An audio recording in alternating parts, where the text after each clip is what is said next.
নমস্কার, life stories with Soma YouTube চ্যানেলের সকল দর্শক শ্রোতা বন্ধুকে আমন্ত্রণ জানাই আমার আজকের ভিডিওটিতে। আমার আজকের ভিডিওটিতে থাকছে শ্রী শ্রী ঠাকুর পরমহংসদেবের অমৃতবাণী, যা আমাদের প্রতিনিয়ত সমৃদ্ধ করে। শ্রী শ্রী ঠাকুর ভগবানকে লাভ করার উপায় বলছেন। কি করে ভগবানকে লাভ করতে হয় তার সহজ সরল পথ দেখাচ্ছেন। ভক্ত মাঝে বসে ঠাকুর বলছেন, কি জানো, একটু কামনা থাকলে ভগবানকে পাওয়া যায় না। ধর্মের সূক্ষ্ম গতি। ছুঁচে সুতা পরাচ্ছ, কিন্তু সুতার ভিতর একটু আঁশ থাকলে ছুঁচের ভেতর প্রবেশ করবে না। কামনা থাকতে যতই সাধনা করো না কেন, সিদ্ধিলাভ হয় না। তবে একটি কথা আছে, ঈশ্বরের কৃপা হলে, ঈশ্বরের দয়া হলে এক্ষণে সিদ্ধি লাভ করতে পারে। যেমন 1000 বছরের অন্ধকার ঘর, হঠাৎ কেউ যদি প্রদীপ আনে তাহলে এক্ষণে আলো হয়ে যায়। গরিবের ছেলে বড় মানুষের চোখে পড়ে গেছে, তার মেয়ের সঙ্গে তাকে বিয়ে দিলে অমনি গাড়ি ঘোড়া দাস দাসী পোশাক আসবাব বাড়ি সব হয়ে গেল। একজন ভক্ত বলছেন, মহাশয় কৃপা কিরূপে হয়?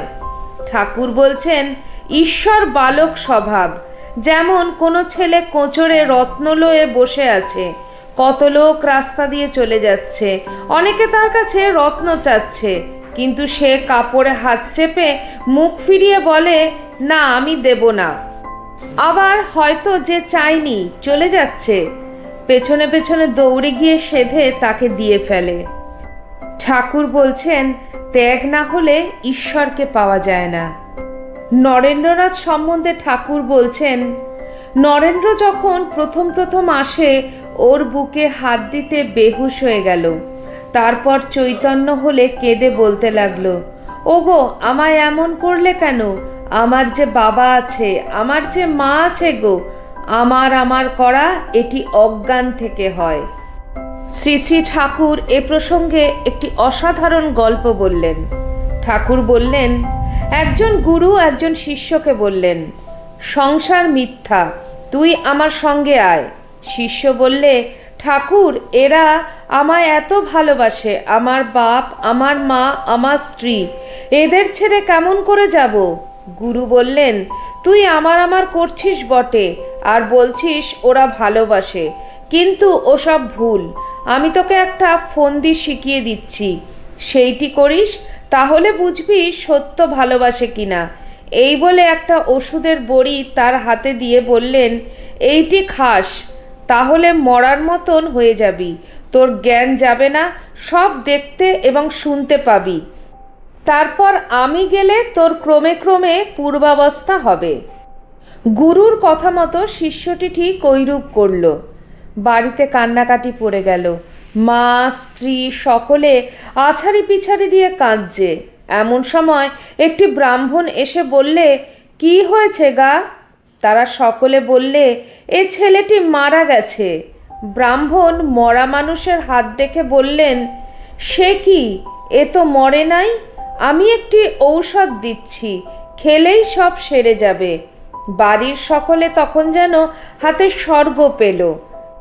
তখন ব্রাহ্মণ বললেন, তবে একটি কথা আছে, ঔষধটি আগে একজনের খেতে হবে, তারপর ওর খেতে হবে। তবে যিনি আগে খাবেন তার কিন্তু মৃত্যু হবে। এর তো অনেক আপনার লোক আছে দেখছি, কেউ না কেউ অবশ্য খেতেই পারেন। মা কি স্ত্রী এরা খুব কাঁদছেন, এরা অবশ্য খেতে পারেন। তখন তারা সব কান্না থামিয়ে চুপ করে রইল। মা বললেন, এই তো এই বৃহৎ সংসার, আমি গেলে কে এই সব দেখবে শুনবে, এই বলে ভাবতে লাগলেন। স্ত্রী এইমাত্র এই বলে কাঁদছিল যে, দিদি গো আমার কি হলো গো? সে এখন বলছে, তাই তো, ওর যা হবার হয়ে গেছে, আমার 2-3টি নাবালক ছেলে মেয়ে আছে, আমি যদি যাই এদের কে দেখবে? শিষ্য সব দেখছিল শুনছিল। সে তখন উঠে দাঁড়িয়ে পড়ল আর বলল, গুরুদেব চলুন, আপনার সঙ্গে যাই। ঠাকুরের গল্পটি ভক্তগণ মোহিত হয়ে শুনছেন। তারা উপলব্ধি করছেন সত্যিই তো আমার বলে কিছুই নেই। বিষয়টি আরেকটু বিশ্লেষণ করার জন্য শ্রী শ্রী ঠাকুর আরেকটি গল্প বললেন। তিনি বললেন, আরেকজন শিষ্য গুরুকে বলেছিল, আমার স্ত্রী বড় যত্ন করে, ওর জন্য গুরুদেব যেতে পারছি না। শিষ্যটি হঠযোগ করত। গুরু তাকেও একটি ফন্দি শিখিয়ে দিলেন। একদিন তার বাড়িতে খুব কান্নাকাটি পড়েছে। পাড়ার লোকেরা এসে দেখে হঠযোগী ঘরে আসনে বসে আছে, একে বেঁকে আড়ষ্ট হয়ে। সবাই বুঝতে পারলে তার প্রাণবায়ু বেরিয়ে গেছে। তার স্ত্রী অঝরে কাঁদছে আর বলছে, ওগো আমাদের কি হলো গো, ওগো তুমি আমাদের কি করে গেলে গো, ওগো দিদি গো, এমন হবে তা জানতাম না গো। এদিকে আত্মীয় বন্ধুরা সব যাত্রার জন্য খাট এনেছে, ওকে ঘর থেকে বার করা হচ্ছে। এখন একটি গোল হলো, একে বেঁকে আড়ষ্ট হয়ে থাকাতে সে দাঁড় দিয়ে বেরোচ্ছে না। তখন একজন প্রতিবেশী দৌড়ে একটি কাটারি লয়ে দ্বারের চৌকাঠ কাটতে লাগলো। যে স্ত্রী এতক্ষণ অস্থির হয়ে কাঁদছিল সে দুমদুম শব্দ শুনে দৌড়ে এলো। এসে কাঁদতে কাঁদতে জিজ্ঞেস করলো, ওগো কি হয়েছে গো? তারা বললে, ইনি বেরোচ্ছেন না, তাই দরজার চৌকাঠ কাটছি।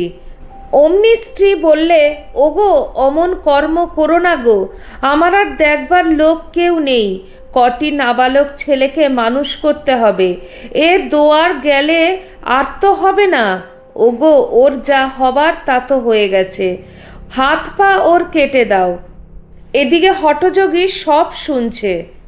সে ভাবছে, আমার হাত পা কেটে দেবে, কিন্তু দরজার চৌকাঠ কাটা যাবে না।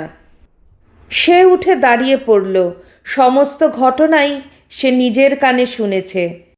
সে উঠে দাঁড়িয়ে স্ত্রীকে উদ্দেশ্য করে বলছে, আমার হাত পা কাটবে? এত বড় সাহস! গুরুদেব ঠিকই বলেছেন, আমি আর এই সংসারে থাকব না। এই বলে সে বাড়ি ত্যাগ করে গুরুর সঙ্গে চলে গেল। ঠাকুর বলছেন, এই পৃথিবীতে ঈশ্বর ছাড়া আপনার বলে কেউ নেই।